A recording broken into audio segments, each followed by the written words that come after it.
আমাদের গত সপ্তাহের গল্পসপ্প আমার দর্শক বন্ধুদের কাছে খুব সমাদৃত হয়েছে এবং তাই জন্যই উৎসাহিত হয়ে আজকের এই পর্ব। যারা আমার সঙ্গে আজকে নতুন যোগ দিচ্ছেন তাদের সুবিধের জন্য বলে রাখি, আমার পাশে বসে আছেন ষাটের দশকের খ্যাতনামা অভিনেত্রী কিশোরী রমি চৌধুরী, যাকে এখন ছোট পর্দা খুললে প্রায়ই বিজ্ঞাপনে দেখতে পাবেন। আর তার পাশে আমার দাদা শ্রদ্ধেয় ভানু বন্দ্যোপাধ্যায়ের জ্যেষ্ঠ পুত্র গৌতম বন্দ্যোপাধ্যায়। আজকে আমি আপনাদের মতন শ্রোতা, ওরা বলবে আমি শুনবো। কিরে বল, কি বলবো? সবকিছু এলোমেলো হাবি যাবি, যা বল জিজ্ঞাসা করবো তুমি সেটা বল। আচ্ছা বলো। প্রথমত, তুমি ফুটবল ফ্যান? হ্যাঁ। নিশ্চয়ই মোহনবাগান। ইস্ট বেঙ্গল। আমিও মোহনবাগান। আমার বাবা ইস্ট বেঙ্গল। হ্যাঁ, আর আমার বাবা ইস্ট বেঙ্গল 1941 যখন চলে এসেছিল তখন থেকে। আর তখন তো বাবার কাজ করতো আয়রন স্টিল কোম্পানি, ক্লাইভ স্ট্রিটে, মানে এখন যেটা Netaji Subhash NS road. NS road. তারপরে ওখান থেকে যেদিন ইস্ট বেঙ্গলের খেলা থাকতো বাবা খুব সক্রিয় সদস্য ছিল, কারণ বাবা প্লেয়ার্স গেটে দাঁড়িয়ে থাকতো, প্লেয়াররা যেখানে ঢোকে। আর বাবা খুব আনন্দ পেত একটা কাজ করে, সেটা হচ্ছে প্রত্যেক দিন খেলার সময় বা বেশিরভাগ দিনই ওখানে তিনজন লোক উপস্থিত থাকতেন। তারা হচ্ছে বাবার আইকন। তিনজনের মধ্যে একজন তো নিশ্চয়ই, সেটা হচ্ছে শচীন দেব বর্মন, আরেকজন তার সঙ্গে থাকতো সুরসাগর হিমাংশু দত্ত, আর আরেকজন থাকতেন দুলাল, নাম ভুলে গেলাম, মেলোডির যে মালিক আর কি। তো বাবার কাজ ছিল হাফ টাইমে একখানা চীনাবাদাম, একটা পান আর একটা গোল্ড ফ্লেক না ক্যাপস্টেন কি সিগারেট শ্রদ্ধেয় শচীন দেব বর্মনের জন্য। ওইটা বাবা খুব আনন্দ পেতেন আর কি। বাবার কয়েকটা গল্প আছে শচীন ফুটবল খেলা নিয়ে। একটু ইন্টারাপ্ট করছি।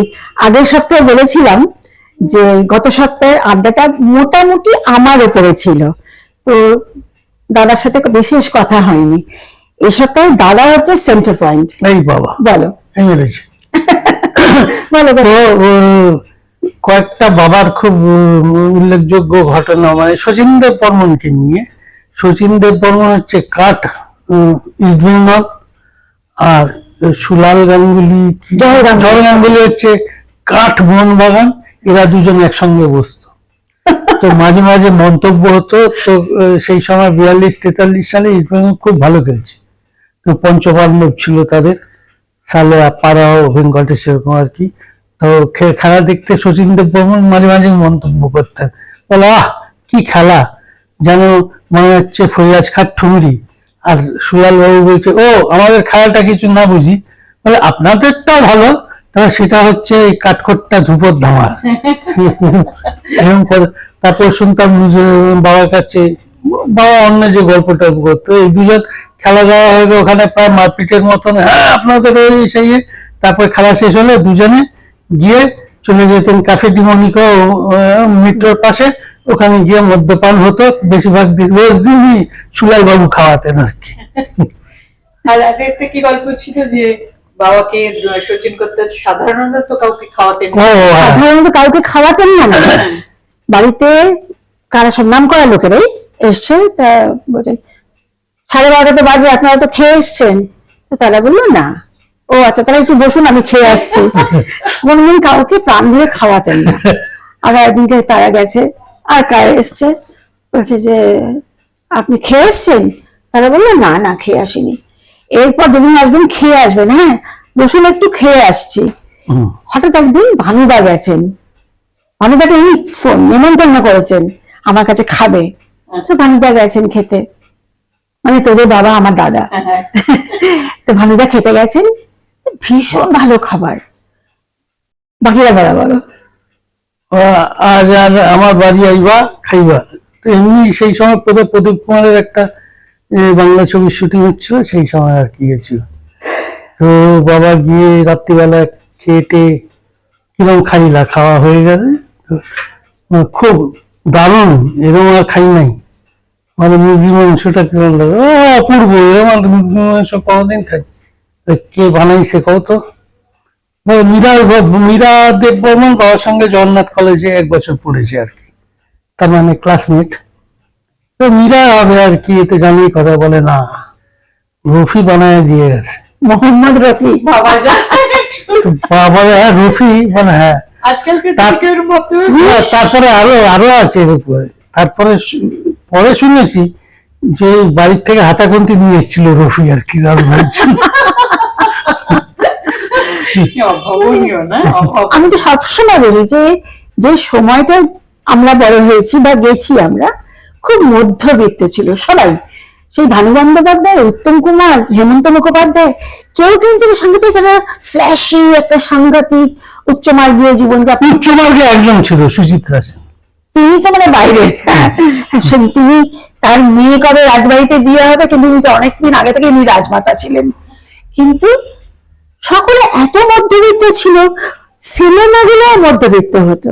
ভেবে দেখ, হ্যাঁ। কোন সিনেমার মানে কারোর বাড়িতে ঝাড়লণ্ঠন ঝুলছে, মার্বেলের ফ্লোর। আচ্ছা, আর দুটো কথা বললি। বলো। তোমরা যখন ছবি টবি করবে ভাবছে, তখন মানে না না প্রযোজক প্রযোজক হিসেবে। প্রযোজক তখন এই মুনমুনকে পৌঁছতে গেছে সুচিত্রা সেন আচ্ছা ইংল্যান্ডে। আচ্ছা ইংল্যান্ডে ইট হ্যাপেন ওয়ান নাইট দেখেছে।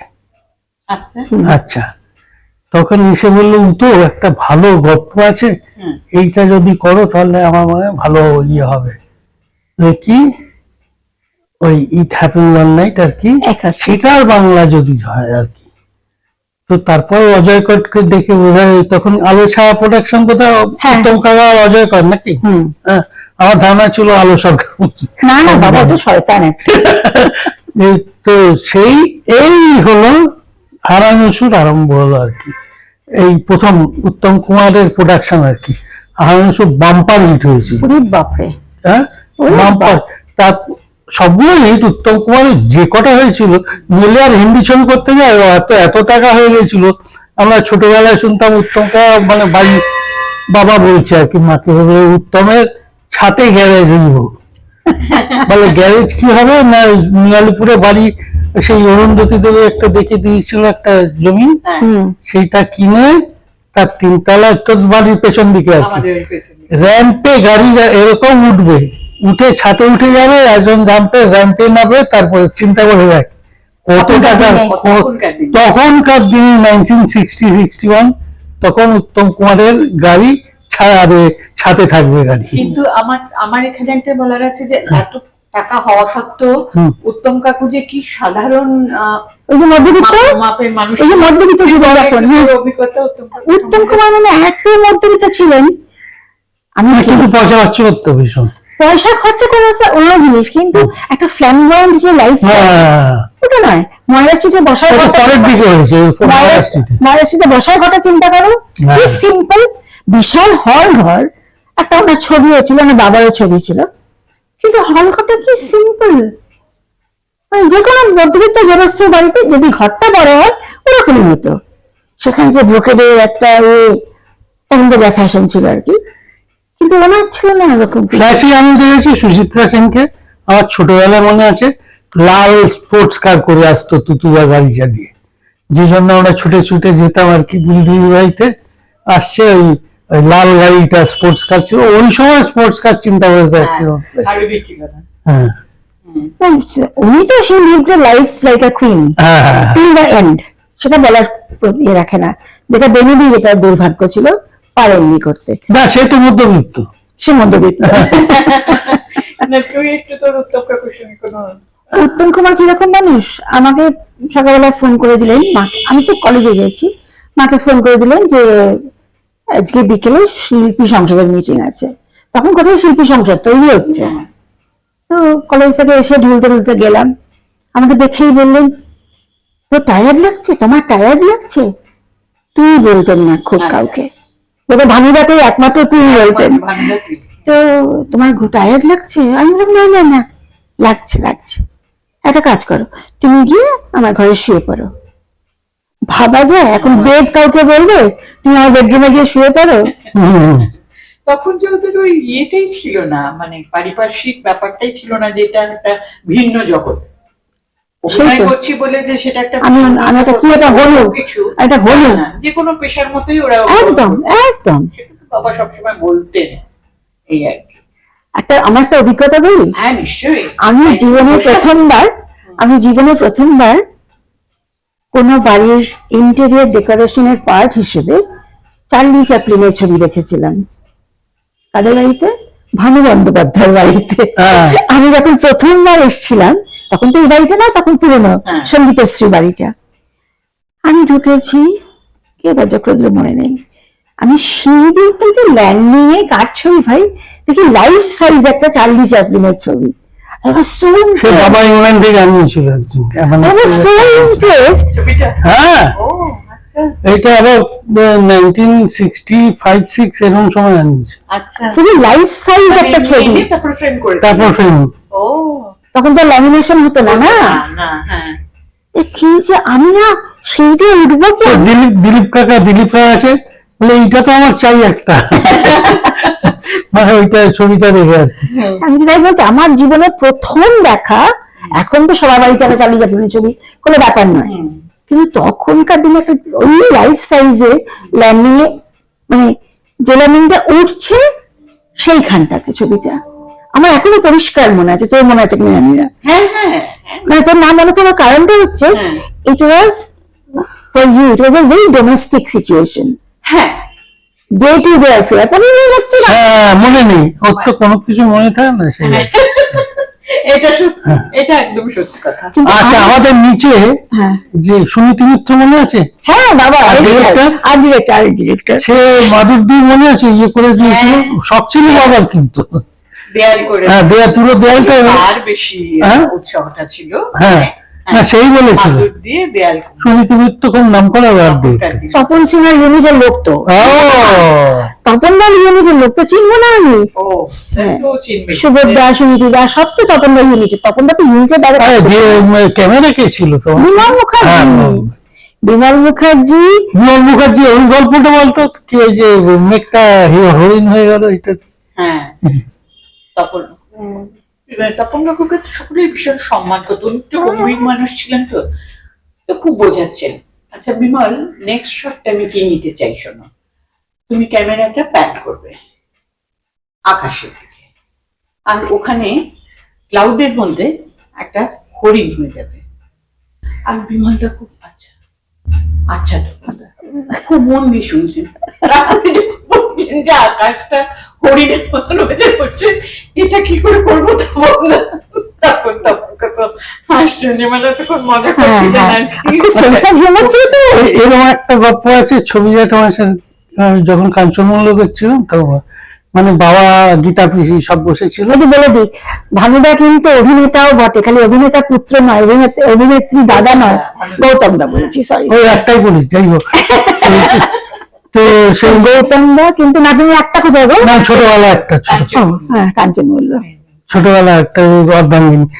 তো ওখানে ছবি যেটা মাসে বলছে, বলে রইসি যদি হয় এরকম, প্রডিউসার কি কোথায় গেল দেখার দরকার নেই, বলে রইসি যদি পরিচয়, বলে কিরকম, বলে সকালে 7টায় কলকাট এসে গেছি কোথায়, ওই যে আমাদের ডায়মন্ড হারবার থেকে একটু দূরে কোনো জায়গায়, সে বসে খাওয়া দাওয়া চলছে, গপ্প চলছে, নৌকো উঠা ওটা হলো, মাঝখানে গেল, ওটার হচ্ছে না কিছুতেই, লাঞ্চ হয়ে গেল তাও হচ্ছে না। হ্যাঁ বলে 3:30টার সময় বলছে যে ইয়ে ছিল সুব্রত মিত্র না কি ছিল আমি জানি না, 60 সালের গল্প, 60 সময় বলে ছবিটা উঠুন, বলে কি হবে, বলে দামি ওই মেঘটা নেবো, মানে 3:30